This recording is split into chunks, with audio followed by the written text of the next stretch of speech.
hurts him, and with mighty blows converts him into trial shapes of clay that only God understands, while his tortured heart is crying and he lifts beseeching hands. How he bends but never breaks when his good he undertakes. How he uses whom he chooses, and with mighty acts induces him to try his splendor out. God knows what he's about. Anytime you see a person at the center of a great column of movement, you can be sure God has drilled that person and broken that person down in many, many ways till he can rise up, or till she can rise up to be precisely what God intended him or her to be. I want to talk to you tonight, this afternoon, in a message that keeps the theme in mind, leadership without compromise. But my title is A Man for All Seasons.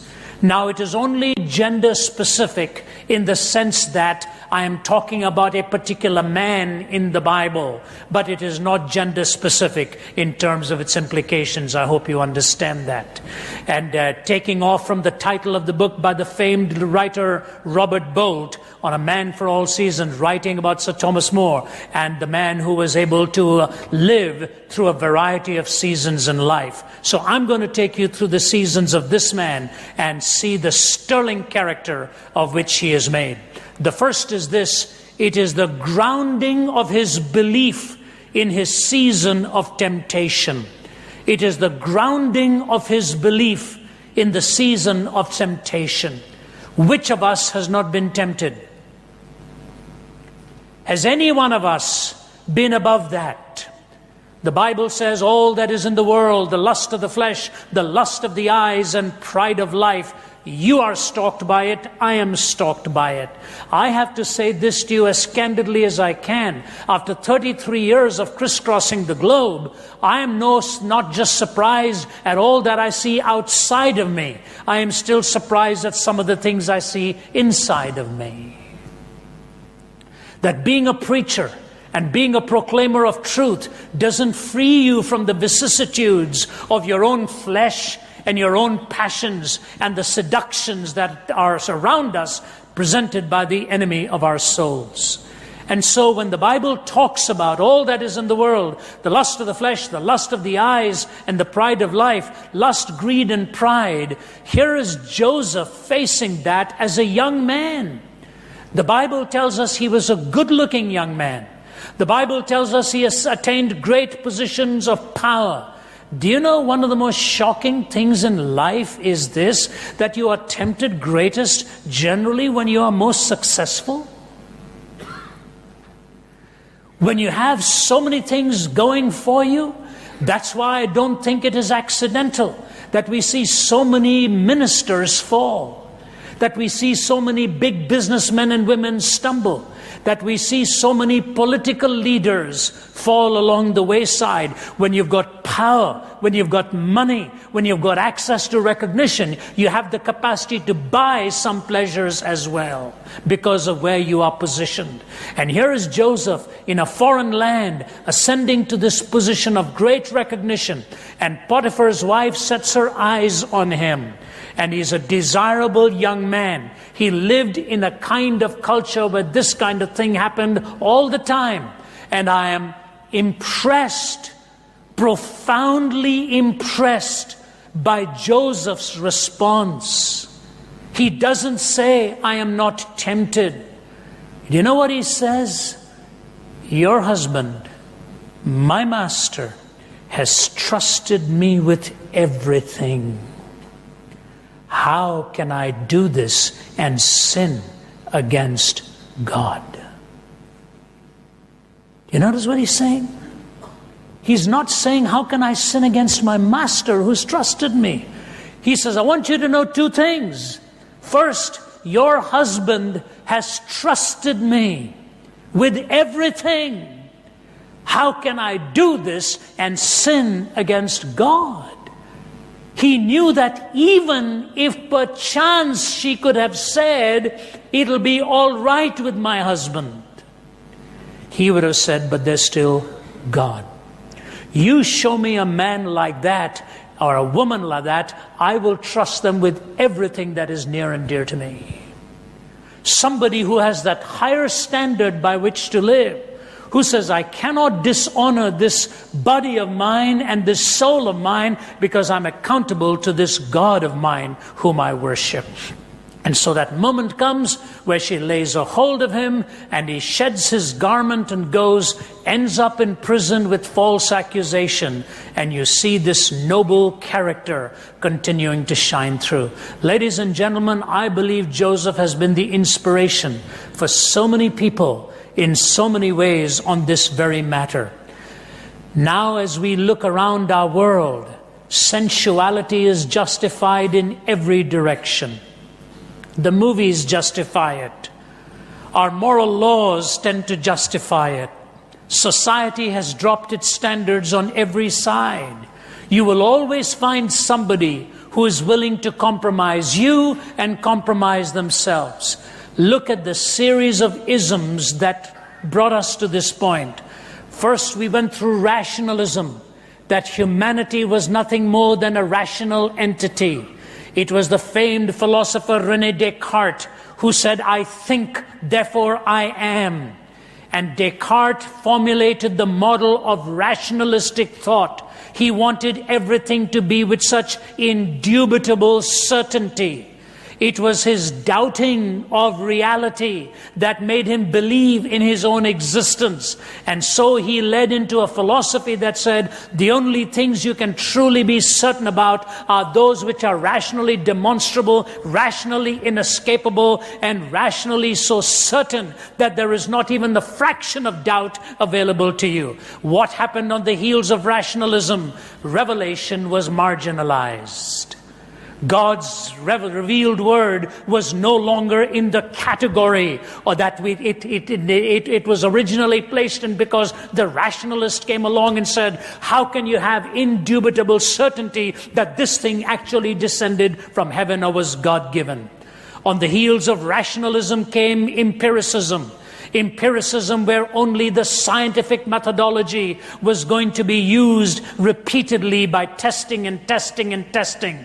And so as the empirical came into being, and as we measured only on the basis of scientific empirical investigation, metaphysics was marginalized. You no longer could actually talk about values. You no longer could actually talk about morality.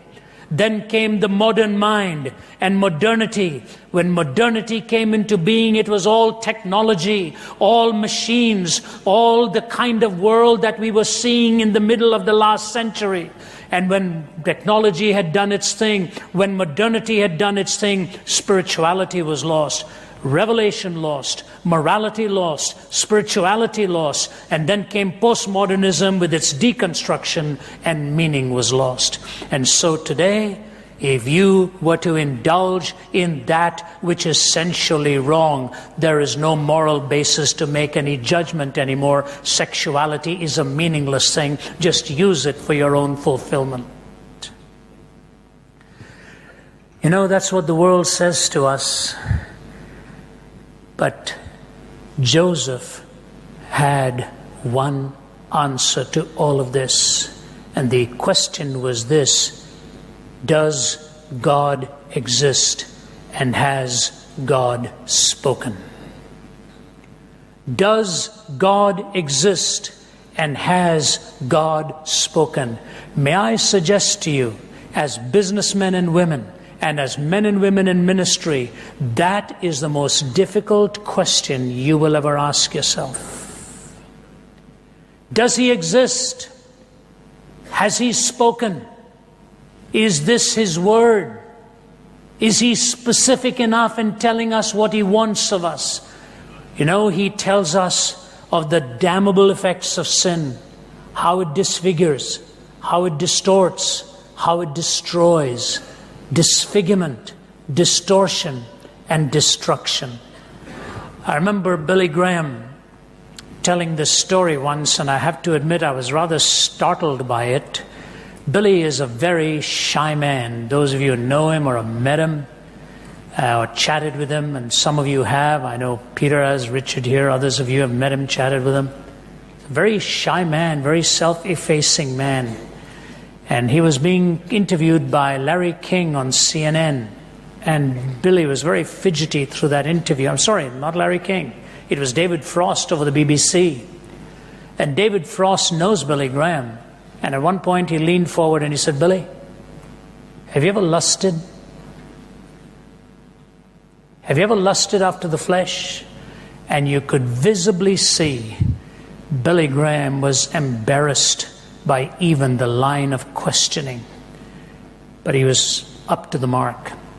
He said, "David, let me tell you a true story that'll shock you." He said, "One of my colleagues was preaching in France, and he'd finished preaching at a crusade one night in Paris, and he was being driven back to the hotel. And as he was being driven back, he saw the bright lights of Paris and the nightlife of Paris and all of its allurements, and he began to get tempted.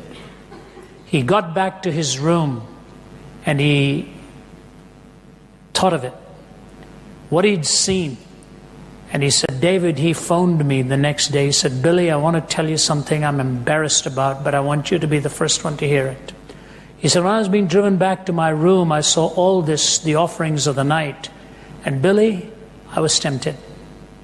I went back to my room and my heart was beating so hard with all that I had seen. He said, I knew there was only one way out of this trap. He said, I walked over to the door, locked myself with the key, went over to the window. It was a snowy night outside, and I threw the key out and shut the window. He said, I was locked in for the night. He said, what I was going to do in case of a fire, I don't know. But what I wanted to do was quench the fire that was threatening my soul. I respect a man like that. I respect him for being blatantly honest and proportionately practical. He said, if this is what is going to stalk me, I don't want to get out of my room tonight. I'm locking myself, and that's it. I suspect he got his inspiration from Joseph, who fled the scene and left his garment and was willing to take all kinds of other risks. I like this man because of the grounding of his belief in his season of temptation. But there is a second thing. That is the grounding of his peace in his season of pain. The grounding of his peace in his season of pain. Joseph had lived through an awful lot of tragedy. If you have not read his background and his family, you talk about dysfunctionality writ large. This was one messed up family. You read all of the things that happened to his brothers, all of the things that happened to his father, and you go back and see brokenness after brokenness. You see rape, you see prevarication, you see deceit, you see lies, you see attempted murder, you see everything in this family. And now when he had done the right thing, honored God, and he ends up in prison, he had every reason to say to himself, what kind of God am I worshiping anyway? Why is it when I have done this so rightly that I am suffering? Have you ever felt that way about your own life? I've done it all properly. I've played by the rules. I've walked by the boundaries, and what's happened to me just doesn't seem fair. Ever felt that way? Ever sat back someday and said, God, why in the name of reason did you send this tragedy my way? Why is my son so derelict when I have served you as a pastor? Why is my business failing when I have been so honest in my dealings? Why is my marriage collapsing when I think I did everything I was supposed to do? You know, we all feel that. I don't know if there's a man or a woman here who's not felt that at some time. And Joseph, locked into prison, and then interprets a dream of the baker who is released. And the least the baker could have done after his release was go and say to the master, it is because of that man in prison I'm here. You need that man in your office. You don't need him in jail. But all this came one after another, one after another, one after another. And as Joseph faced it and faced the tragedy, he had a basis for something in here. And he says it in that simple little statement of uncompromising belief in the sovereignty of God, when he looks at his brothers and says, everything you did to me, you meant it for evil, but God intended it for good, as it is to save many people alive this day. So in the first instance, he has that grounding of his belief in a season of temptation.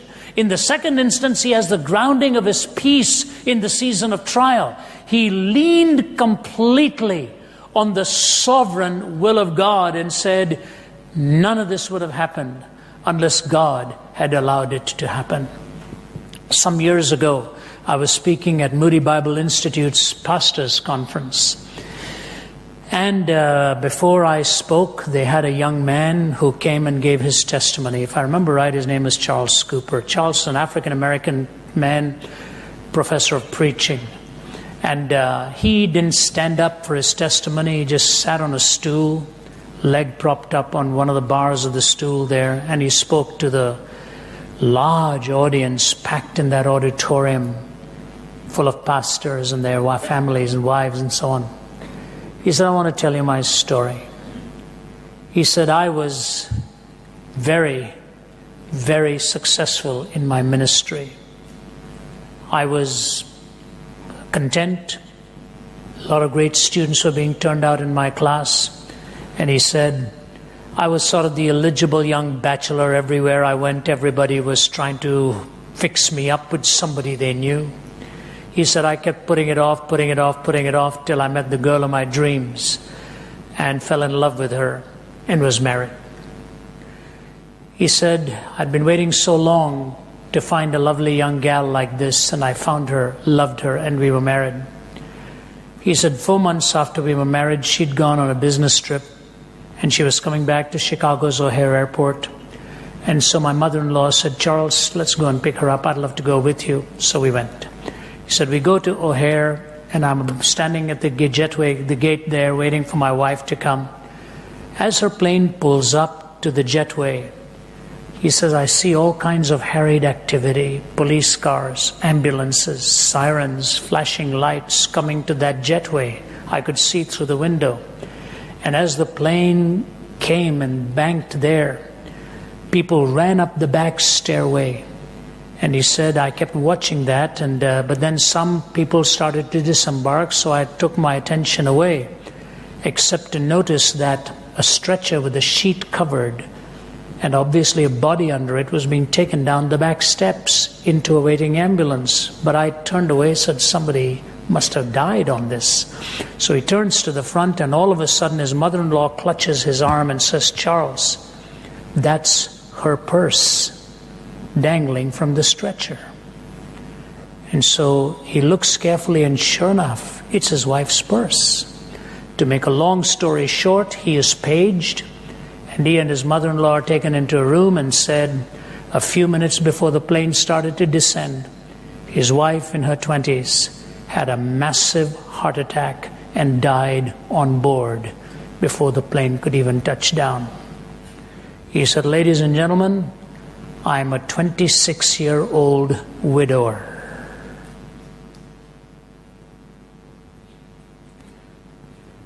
Pin drops silence in the auditorium. And he stands up and says, I want to tell you something. I've preached. I've taught preaching. I've preached at people's funerals, but there was nothing like this I had ever felt before. And he said, my students loved me. My colleagues in the faculty loved me. Letters, telephone calls, it all helped up to a point. He said there was only one thing that kept me going. It was an undoubting confidence in the character of God. It was that undoubting confidence in the character of God. That in Him there is no falsehood. In Him there is no prevarication. In Him there is no contradiction. And like Joseph, who had this grounding of his confidence in his season of pain, There will be times where you will go through it. There will be times where I will go through it. There are times you have gone through it. There are times I have gone through it. It is never easy. The easiest thing about pain is to preach about it when somebody else is experiencing it. You can come up with platitudes and solutions, but it is important to remember what it is you say at a time like that. And what you say at a time like that is, do not doubt the character of God. That's precisely what Jesus said when John the Baptist was in prison. His disciples came and said, how about it? And Jesus said, blessed are those who do not stumble at me. Who are willing to go through this, who are willing to go through the trial and the tribulation. One of the songs I learned as an early Christian was penned by the famed Annie Johnston Flint. She was born Annie Johnston, lost her mother, lost her father, was adopted by the Flint family. Having become orphaned and raised by another family, the tragedy itself was heavy enough, but then she was smitten with rheumatoid arthritis till she was curled up in pain for most of her life. In fact, Roland Bingham, who wrote her biography, calling it The Making of the Beautiful, says the last time he saw her, there were 8 pillows around her body trying to cushion the sores because of the years she'd spent in bed. She had become incontinent, lost control of her internal organs. She had become blind, losing her sight, cancerous, orphaned, arthritic, cancerous, blind, head to toe with sores. She writes, He giveth more grace when the burdens grow greater. He sendeth more strength when the labours increase. To added affliction he addeth his mercy. To multiplied trials his multiplied peace. When we have exhausted our store of endurance, when our strength has failed ere the day is half done, when we reach the end of our hoarded resources, our Father's full giving has only begun. His love has no limit, His grace has no measure, His power has no boundaries known unto men. For out of His infinite riches in Jesus, He giveth and giveth and giveth again. I've just finished, I think, the most difficult book I have ever written in my life. It's my own life story. It's called Walking from East to West, God in the Shadows. Zondervan asked me to do it, and after much hesitation with the co-author, I finally put it to print because I couldn't bring myself to say some of the things I'd have to say. And I just spoke them, and the man put it down in paper, and then I rewrote it in my own words. And I want to say to you, it's called God in the Shadows. I quoted it last night. It's from, I think it's James Russell Lowell. I have a hard time getting his name because it's 3 first names, but I think it's James Russell Lowell.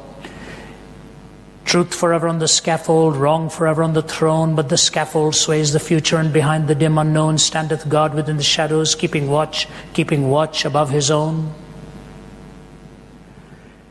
And on every chapter, when I relived some moments in my life, even as I sent the manuscript back for the last time last week, right from here in Singapore, there were times where I cried, where I reread those chapters. They were true. They were true.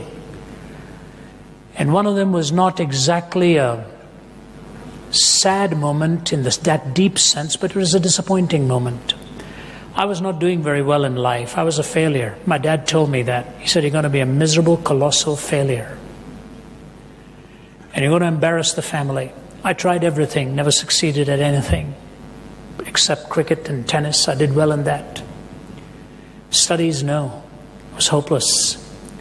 So finally, India and Pakistan were at war, and they were advertising for pilots.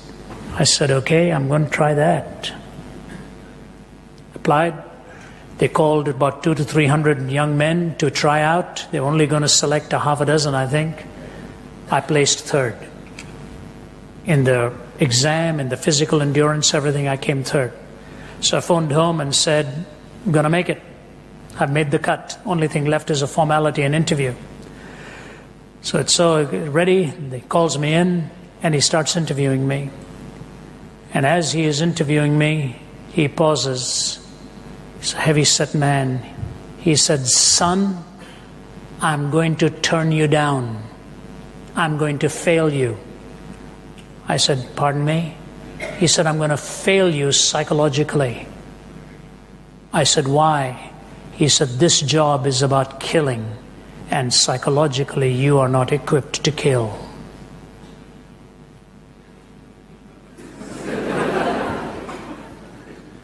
I said, wow. Do you prove him wrong at this moment or what? And leave,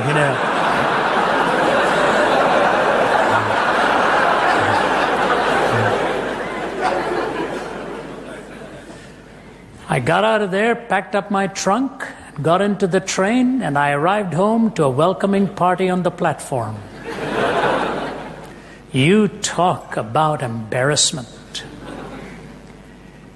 Do you know, if I had passed that test and joined the National Defense Academy, I would never have been able to go to Canada when I turned 20, never met the gal I ended up marrying, never have gone into the ministry. I would have been committed to the Indian Armed Forces, who would not have released me except for insanity. When he stops you, he's not through with you. When he stops you on some track, he's not through with you. There's something that lies beyond. I don't know how many of you have come here this weekend with failure around you. How many of you have come here with a broken heart? And any time you preach to a broken-hearted person, you will never lack for an audience. Some of you may be hurting very deeply this afternoon. You may be in a lot of pain. And none of us can disclose all the hurts we are going through. Preachers, you know that well. I just say to you, can you guarantee and ground your peace right now in Him and His sovereign will in the season of your pain? He grounded his belief in a season of temptation, the guarantee of his peace in the season of his pain. And thirdly, we see how powerful he was in the generosity of his spirit during his season of power. The generosity of his spirit during his season of power. I think there was a movie that came out, play maybe, about Joseph and his coat of many colors. I never saw it, so I'm just wondering whether all these things are in that play, because it's very possible to dramatize this. There are so many great moments in his life, you can put it to a play very easily. The moment when his brothers come to get some food and they don't know who Joseph is. And Joseph is playing along like a total stranger because he wants to see Benjamin. And he says, you bring me your youngest brother so that I can know whether you're telling me the truth. And it's because he wants to see Benjamin. He's not seen his youngest brother. And he waits, and all of a sudden comes this Benjamin, because he was truly the son of both of Joseph's father and mother. And the Bible tells us that the first time he set eyes on Benjamin, he went away into a different room and wept bitterly because he had not seen this old flesh and blood brother of his. And how he stacked Benjamin's plate with double the portion that he'd given to everybody else. And finally, when the whole thing is over and Jacob comes and there's a family reunion, you begin to see the tender heart of this man and how generous and how kind and how liberal he was. He was willing to live with forgiveness and not an embittered spirit. The Christian faith is a unique faith on this doctrine alone, the doctrine of forgiveness. And I have to be very honest with you on this. Compare it to other systems. Compare it to the karmic system where you pay. Compare it to the theologies you see rampant in our world today, built on a theology of unforgiveness. Did you hear me? See the issues that are happening in our subways, in our planes, in high offices, and there are men and women blowing themselves up because they believe in the logic of unforgiveness. They want to avenge it. That's the theology, that's the philosophy. Level the ground. And then the mayor of London comes and says, we deserve all this. Does he even understand what he's talking about? And even if it were true, Where does grace come in? Where does the love of God come in that says, this is what you did, but I am willing to forgive you? Isn't it marvelous to understand the generosity of God's heart? It was Henry Nouwen who walked into the Hermitage Museum and saw the painting by Rembrandt of the prodigal son. Not for 15 minutes, not for 1 hour, but 2 to 3 hours he sits riveted in front of that painting. It was only a painting. But as he studied and studied and studied it, he comes back to Harvard and hands in his resignation because he wants to go and then work with the mentally challenged children in a home for the mentally retarded in Toronto, Canada. He saw God's grace in a new way. I've often told this story. You may have heard me tell it. But I remember when I was at Christian Booksellers Association, CBA in Anaheim some years ago, standing in the booth of the publisher I'd come to be the guest of, and looking across a few feet away, saw a man I recognized that I'd never met. It was Jim Bakker of PTL fame, the man who had that sorry saga in his life which broke all of our hearts, particularly broke his heart and his family's heart. He had admitted he'd made a huge mistake in his life, big one. But he tells in his book the story in a way that is impossible to escape the implications. He said one day he was cleaning the latrines in prison, sloshing the water all over the place, including his own overalls, when a prison guard comes and says, "There's a man here to see you. He wants to greet you." And Baker said, "I told him I don't want to meet anybody right now." He said, "I think you want to meet this man, please." So Baker puts the broom and mop away and the bucket away, kicks it aside, and he's about to go and get changed. And he said, "No, this is the way I am."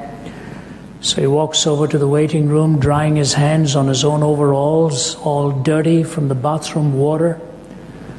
And as he walked into the waiting room, he nearly was felled by shock when he looked across the room, and there stood Billy and Ruth Graham. And as Jim Bakker came out, Billy Graham just strode boldly towards him and went over towards Jim Bakker and wrapped his arms around him and didn't let him go. And Jim Bakker, when he shared that night at the CBA convention, said, "Do you know what it felt like to be a man who was viewed by society as the most duplicitous in ministry, to be embraced by a man who had been seen by society as the purest in ministry?"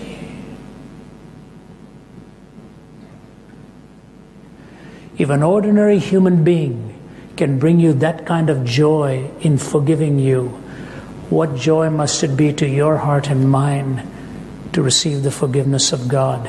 So I'm asking you today, is there somebody in your life whom you have not forgiven? That person still controls you. Joseph was a free man, an absolutely free man. The generosity of his spirit in his season of pain. And moves me to the final thought. Not only do we see the grounding of his belief in his season of temptation, the guarantee of his peace in his season of pain, the generosity of his spirit in his season of power, and finally we see the assessment of his life in a climate of contrariness. The assessment of his life in a climate of contrariness. What I think is absolutely fabulous at the end of the story of this man's life is that Pharaoh says, "Do you know, there is nobody in the land like this man, for there is a man in whom the Spirit of God dwells."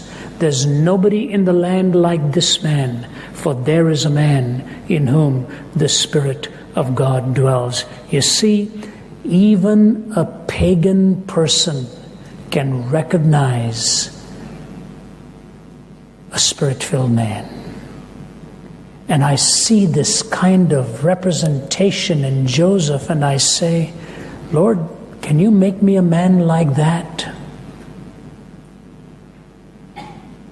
Can you make me a man of such vintage that for your sake and your sake alone, men and women will say, there is a man in whom the Spirit of God dwells? That accolade, that benediction upon a life, that description of a life is really what living the Christian life is all about. That men and women will see our good works and glorify our Father who is in heaven. Just recently I finished a manuscript on an imaginary conversation between Jesus and Hitler called The Lamb and the Führer. And one of the places and it's actually a three-part conversation. Jesus talking to Hitler, and Bonhoeffer is part of the conversation. Dietrich Bonhoeffer, who was martyred in Flossenburg. And my colleague Stuart, who's I'm sure here this afternoon, and his wife Mary, and my wife Margie, and our son Nathan, 5 of us did a trip. Stuart was sort of my guide through that land as an expert in these things. And we remember standing at Flossenburg and just seeing when Bonhoeffer was executed, and there was a marker that we have not a spirit of fear, but a power and love and a sound mind, that nothing could daunt him. But Bonhoeffer understood what it was to be persecuted, what it was to be tempted, what it was to be tested. And Bonhoeffer faced the rationalism, the empiricism, and all of the ideas that the world had brought to that point. Please listen to me very carefully, because it's not easy to understand the language after it's translated. But these are the words of Dietrich Bonhoeffer as he suffered and awaited his time to stand face to face before God. Listen to how he says it and how well he says it. The great masquerade of evil has wrought havoc with all our ethical preconceptions. This appearance of evil in the guise of light, beneficence, and historical necessity is utterly bewildering to anyone nurtured in our traditional ethical systems. But for the Christian who frames his life on the Bible, it simply confirms the radical evilness of evil. The failure of rationalism is evident. With the best of intentions, but with the naive lack of realism, the rationalist imagines that a small dose of reason will be enough to put the world right. In his short-sightedness, he wants to do justice to all sides. But in the melee of conflicting forces, he gets trampled upon without having achieved the slightest effect. Disappointed by the irrationality of rationalism, he realizes at last his futility and retires from the fray and surrenders to the winning side. But worse is the total collapse of moral fanaticism. The fanatic imagines that his moral purity will prove a match for the power of evil.